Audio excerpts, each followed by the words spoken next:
قبول ہو، میری توبہ قبول ہو، سرتاپ انکسار ہوں، توبہ قبول ہو، توبہ قبول ہو، میری توبہ قبول ہو۔ الحمد للہ وحدہ والصلاة والسلام علی من لا نبی بعدہ، اما بعد۔ ناظرین کرام اور حاضرین محفل، سب کو انتہائی ادب، محبت، احترام اور خلوص کے ساتھ السلام علیکم۔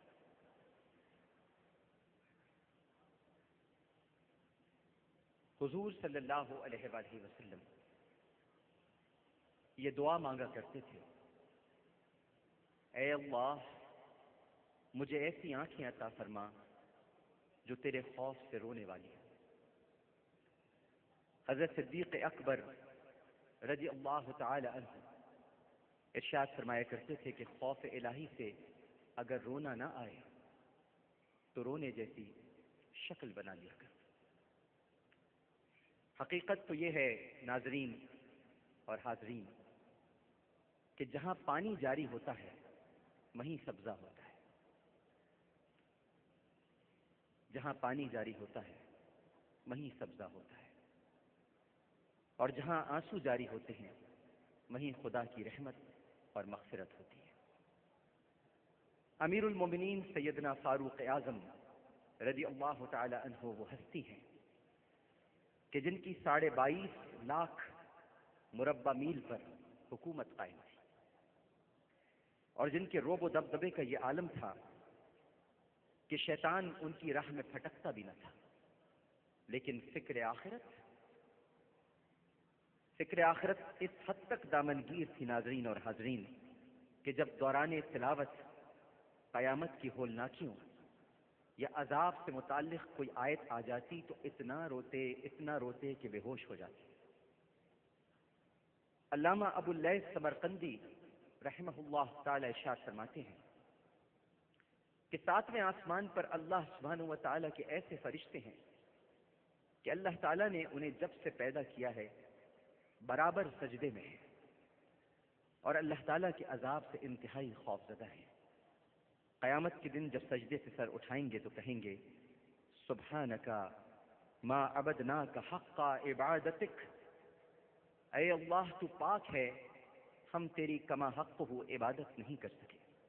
حالانکہ اللہ سبحانہ و تعالی خود ان کی یہ شان بیان فرماتا ہے کہ یخافون ربهم من فوقهم ویفعلون ما یؤمرون، وہ فرشتے اپنے رب سے ڈرتے ہیں کہ جس چیز کا انہیں حکم دیا گیا ہے وہی کرتے ہیں، اور ایک لمحہ بھی اس کی نافرمانی میں نہیں گزارتے، لیکن اس کے باوجود ان فرشتوں کا یہ حال ہے۔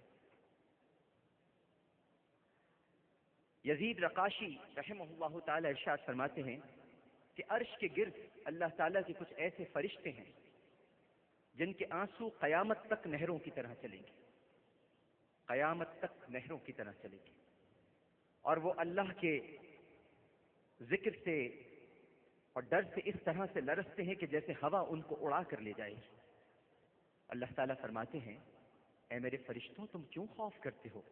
تو وہ کہتے ہیں کہ اے رب ہم جتنی تیری عظمت اور تیری عزت کو جانتے ہیں، اگر زمین والے جان لیں تو کھانا پینا چھوڑ دیں پروردگار، اور بستروں پر نہ لیٹیں، جنگلوں میں نکل جائیں اور بیلوں کی طرح ٹکراتے رہیں۔ اور جہاں تک فخر موجودات سرور کائنات میرے آقا و مولا حضرت محمد مصطفیٰ صلی اللہ علیہ وآلہ وسلم کا تعلق ہے تو آپ تو ناظرین اور حاضرین گناہوں اور برائیوں سے معصوم ہونے کے باوجود فکر آخرت اور امت کے غم میں مستغرق رہا کرتے تھے۔ جامع ترمذی میں حضرت ابو سعید خدری رضی اللہ تعالی عنہ ارشاد فرماتے ہیں کہ اللہ کے رسول صلی اللہ علیہ وآلہ وسلم نے ارشاد فرمایا اے ابو سعید میں کیسے پرتعیش زندگی گزاروں، اے ابو سعید میں کیسے پرتعیش زندگی گزاروں، حالانکہ سور پھونکنے والے فرشتے نے منہ میں سور لے رکھا ہے اور اللہ کے حکم سے کان لگا رکھا ہے اور پیشانی جھکا رکھی ہے اور اس انتظار میں ہے کہ جب اللہ کا حکم ہو اس وقت وہ سور پھونکے. اس لیے ہمیں ہر وقت آخرت کی تیاری کرنی چاہیے، اس کی یاد سے غافل نہیں ہونا چاہیے. جانے کب سور پھونکنے کا حکم ہو جائے اور اس کائنات کا نظام درہم بھرم ہو جائے اور انسان کو پلٹنے کا موقع بھی نہ ملے.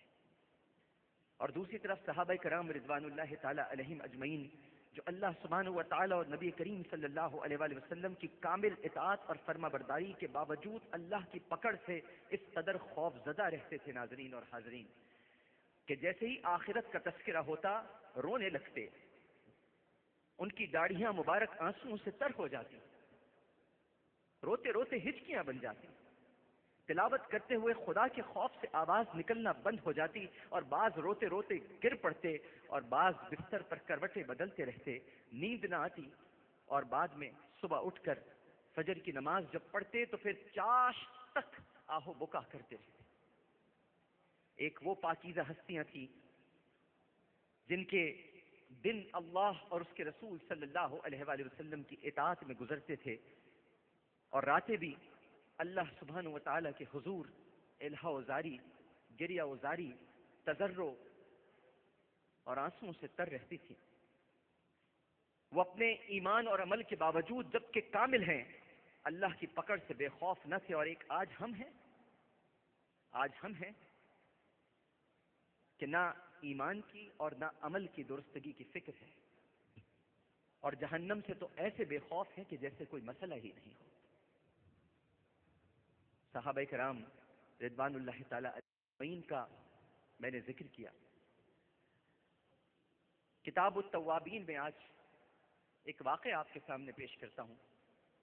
میرا بھائی منظور وسان بھی یہاں پر موجود ہے. یہ ہمارے ساتھ آج شب توبہ میں شریک ہونے آئے. کوئی ان کے دل سے پوچھے کہ یہ کیوں آئے. انہوں نے مجھے بتایا کہ میں اس دعا میں شریک ہونا چاہتا ہوں کہ تاکہ میں یہ دعا کروں آپ سب کے ساتھ مل کر کے اس شہر میں امن ہو جائے. کتاب التوابین میں حضرت مالک بن دینار کی توبہ کا ذکر ہے. میں آپ کے سامنے ضرور بیان کروں گا. اور اے مومن مسلمانوں، اے مومن مردوں اور اے مومن عورتوں، بڑا دل تھام کے سننا مالک بن دینار کی توبہ کا واقعہ، اور اپنے آنسوؤں کو پروردگار کی بارگاہ میں پیش کرتا. مالک بن دینار رحمہ اللہ تعالی، ان سے ایک بار ان کی توبہ کا سبب پوچھا گیا. ڈاکٹر صاحب، ان سے پوچھا گیا کہ آپ کی توبہ کا سبب کیا ہے؟ کہنے لگے کہ میں پولیس میں کام کرتا تھا اور بہت شراب پیا کرتا تھا. میں نے ایک خوبصورت باندی خریدی، بہت خوبصورت باندی. وہ میرے لیے بہت اچھی ثابت ہوئی، اور پھر میرے ہاں ایک لڑکی پیدا ہوئی. اس لڑکی سے مجھے بہت لگاؤ ہو گیا، بہت پیار ہو گیا مجھے اس لڑکی سے. میری بچی تھی، میری ننھی سی، میری منی سی بچی. اس کے دل میں میری محبت بہت بڑھتی چلی گئی. لیکن ہوتا یہ تھا کہ جب میں شراب پیتا تھا وہ شراب آ کے گرا دیا کرتی تھی. میں پھر گلاس بھرتا، وہ پھر آ کے میرا شراب کا گلاس گرا دیتی. جب اس کی عمر 2 سال کی ہوئی تو اس کا انتقال ہو گیا. اس کی موت نے مجھے دل کا مریض بنا دیا. پیار تھا بہت، بیٹی ہے، ننھی سی ہے، 2 برس کی ہے. ہمارے پروگرام میں نیکی میں آتے ہیں 2 برس کے بچے جن کے دل میں سوراخ ہے. ان کے ماں باپ سے پوچھے ان کے دل پہ کیا گزرتی ہے جب ان کے بچے نہ کھیل سکتے ہیں نہ کود سکتے ہیں. یہ بیٹھے اختیار بیگ اشتیاق بیگ صاحب، پوچھیں ان سے ان بچوں کے بارے میں کہ جب یہ ان کی خواہشیں پوری کرتے ہیں. اور کوئی بچہ اختیار بیگ صاحب سے آ کر یہ کہتا ہے کہ میری زندگی کی آخری خواہش یہ ہے کہ میں نے کبھی پیٹ بھر کے کھانا نہیں کھایا، مجھے کھانا کھلا دیجیے. بچی سے بہت پیار تھا، 2 سال کی تھی، انتقال ہو گیا.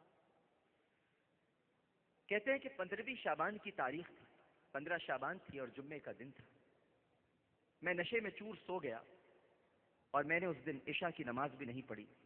میں نے خواب میں دیکھا کہ قیامت قائم ہو گئی ہے اور سور پھونکا جا رہا ہے اور قبریں پھٹ رہی ہیں.